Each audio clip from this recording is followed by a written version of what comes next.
2021년은 대한민국 국방 역사에 있어 단군 이래 최대 변혁이 일어난 해라고 해도 과언이 아닙니다. 지난 30년간 한미 미사일 지침에 가로막혀 있던 한국의 첨단 군사 기술이 한꺼번에 그 빛을 발하고 있기 때문입니다.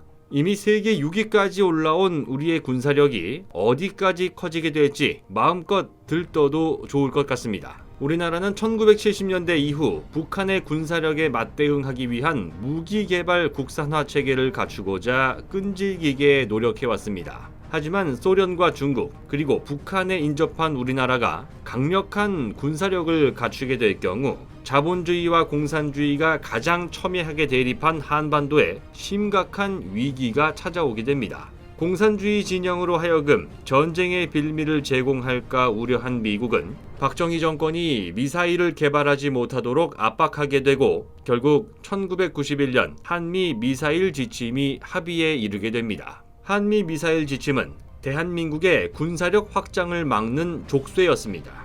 우리나라는 1991년에 체결된 미사일 지침 때문에 사거리 180km를 초과하는 고체 로켓을 개발할 수 없었습니다. 180km는 서울에서 평양을 타격하는 것조차 불가능한 짧은 거리입니다. 하지만 다행스럽게도 한미 미사일 지침은 4차례 개정을 통해 점차 그 규제가 완화되기 시작했고 최초 지침이 체결된 지 30년이 지난 2021년에 결국 폐기됐습니다. 이제 우리는 사거리 제한 없이 1만 킬로미터 이상 날아가는 대륙간 탄도미사일도 개발할 수 있고 액체 연료가 아닌 고체 연료를 사용하는 발사체도 사용할 수 있게 됐습니다. 10년 전까지만 해도 대한민국의 발사체 기술은 북한보다 뒤처져 있었는데 그 이유는 고체 연료를 사용할 수 없었기 때문입니다. 북한은 자체 개발한 발사체를 이용해 2012년 12월 광명성 3호를 발사하는 데 성공했습니다. 우리가 나로 우주센터에서 대한민국 최초 발사체를 성공시킨 것보다 한 달가량 앞섰는데요.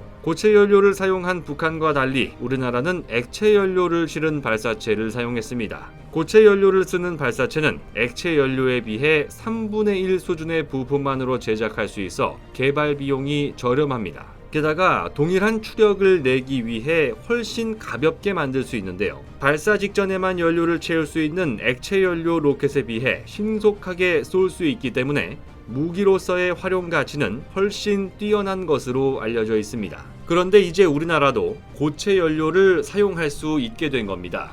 지침이 종료되기가 무섭게 대한민국은 우주 개발과 군사력 분야에서 각종 새로운 무기 기술을 선보이고 있습니다. 정부는 지난 9월 16일 3년 안에 고체 연료 엔진을 탑재한 발사체에 소형 위성을 쏘아 올리겠다고 밝혔습니다. 그뿐만이 아닙니다. 이것을 시작으로 2025년에는 자그마치 43개의 초소형 정찰 위성을 띄우겠다는 야심찬 계획을 발표했는데요. 고체 연료를 사용할 수 있기 때문에 저렴한 비용으로 수십 개의 위성을 쏘아 올릴 수 있기 때문입니다. 이로써 대한민국은 다목적 위성만 보유했던 과거와 달리 미국에 의존하지 않고도 독자적인 감시 정찰 능력을 갖추게 됩니다. 하루 전날인 9월 15일에는 대한민국 독자 기술로 개발된 SLBM, 즉 잠수함 발사 탄도미사일 수중 발사에 성공했습니다. SLBM은 잠수함에서 발사되기 때문에 어디서 갑자기 미사일을 날릴지 예측할 수 없는 공포의 대상입니다.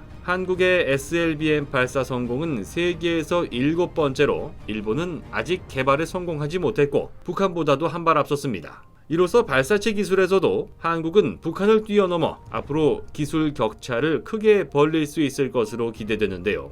과거 중국과의 관계 개선을 위한 미국의 정치적 계산으로 인해 대한민국은 세계 최고 군사 대국의 반열에 오를 수 있는 잠재력을 갖추고도 군사력을 끌어올리는데 한계가 있었습니다. 하지만 30년 만에 족쇄가 풀리면서 대한민국은 북한은 물론 중국과 일본을 긴장시킬 수 있는 군사 강국의 이미지를 더욱 확고히 하게 될 전망입니다. 각종 규제 속에서도 대한민국은 미국의 군사력 평가기관 글로벌 파이어 파워로부터 세계 6위의 군사력을 보유한 것으로 평가받은 바 있는데요. 본물 터지듯 쏟아져 나오는 새로운 무기 체계를 통해 경제력에 이어 군사력까지 갖추게 된 대한민국이 국제사회에서 더 큰 영향력을 발휘할 수 있게 됐습니다. 곧 새로운 내용으로 다시 찾아뵙겠습니다. 좋아요 버튼과 구독 버튼을 눌러주시면 더 좋은 내용으로 보답하겠습니다. 감사합니다.